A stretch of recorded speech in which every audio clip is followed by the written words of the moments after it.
سال کے رفاقت کے حساب سے اور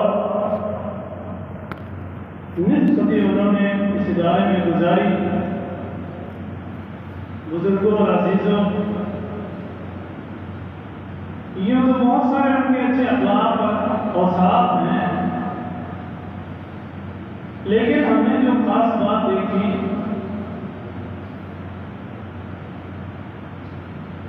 مسجد کی آبادی،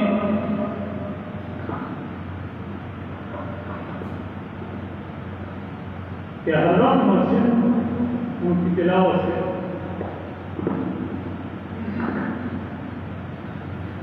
معمول رہتی تھی. اور یہی نہیں، یہاں سے جانے کے بعد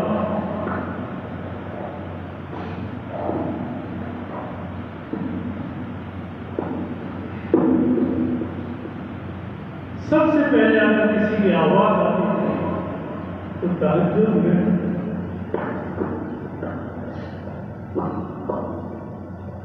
جو ان کے پڑوس میں رہتا تھا سب سے پہلے ان کی آواز آتی تھی.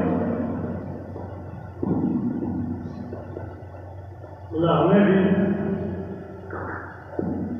عمل کی توفیق نصیب کرنا. آج ہم محروم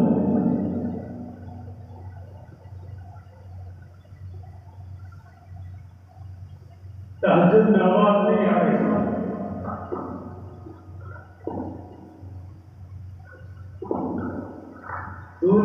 دوسری ہماری جو شخصیت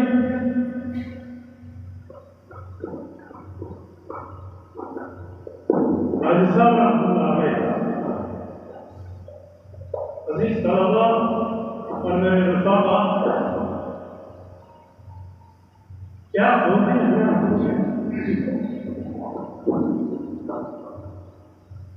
دارالعلوم بوکرن میں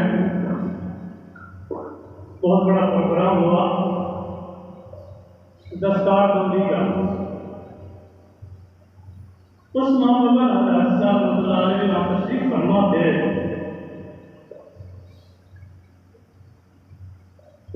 حضرت صاحب رحمۃ اللہ علیہ کے چہرے کو دیکھ کر والد صاحب رحمۃ اللہ کتنی رہا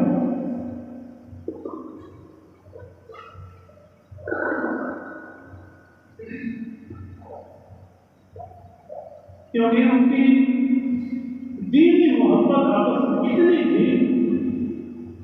ابھی بھی ان کا دین زیادہ تھا، صرف وہ ان کا تعلق آپس میں دینی محبت ہے.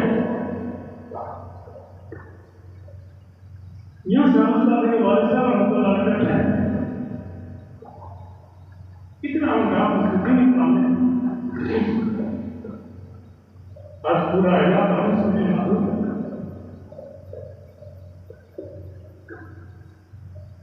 ورنہ کبھی کبھی ملاقات کے لیے صرف اس لیے جاتے تھے کیا ان کے دوست موجود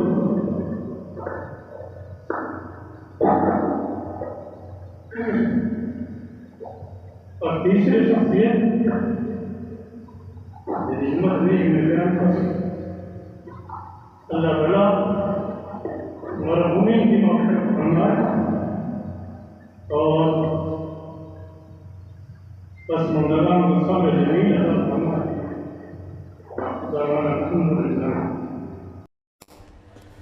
Thanks for watching. Don't forget to like, comment, share and subscribe to Al Wahid channel.